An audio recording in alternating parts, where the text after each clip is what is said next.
In this video, I'll show you how to draw curves in Blender. So this is a really useful feature of Blender where you can go into edit mode of the curves, and then you can actually draw curves with your mouse, and then the curves will be generated where you draw them. And as you can see in this example here, this tool is especially useful if you've created a geometry node setup where the geometry nodes follows a curve. For example, there's this chain links that I've created with geometry nodes. I can just draw in the curves edit mode and it will generate the chains where I draw. So the first thing you need to do is add a curve object. So I'll go to the add menu, let's go here to curve, and I'm just going to add the default curve here. And then you need to go into edit mode of the curve, and then to actually draw curves, you need to hit the T key to open up the side panel, and you're going to click on this button right here to actually draw the curves. So now you can just click and drag and you can draw wherever you want, and then when you let go, you can see the curve is going to be generated wherever you've drawn. Now let's say you wanted to draw curves on a surface of an object instead of just drawing it in midair. Well, there's a setting to do this, and for this example, I'm using my geometry node Christmas lights,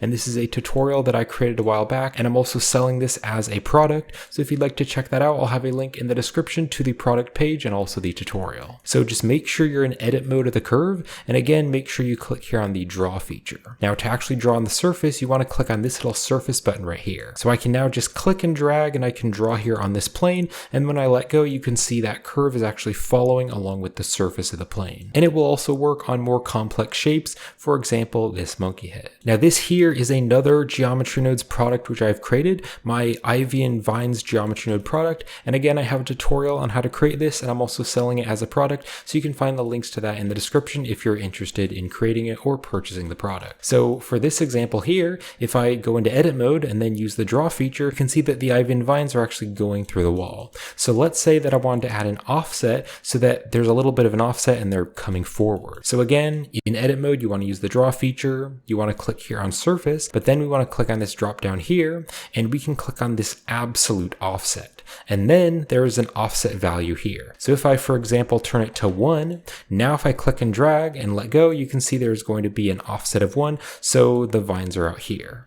So let's just click on this setting here. For the offset, I'm going to change it to like a 0.2. So now if I want to draw the ivy and vines, for example, on like a brick wall or some other object, because there's that offset there, you can actually see all the ivy and vines, and the ivy and vines aren't going through the wall. And here's another geometry nodes product which I've created, my geometry node chain links. And again, I have a tutorial on how to make this, and I'm also selling this as a product, so I'll have the links in the description. So for example, if I was making like a medieval dungeon scene and I wanted to have a bunch of chains hanging down, or maybe if I wanted to have like a pile of chains on a table, I could quickly just use this draw feature to generate the curve.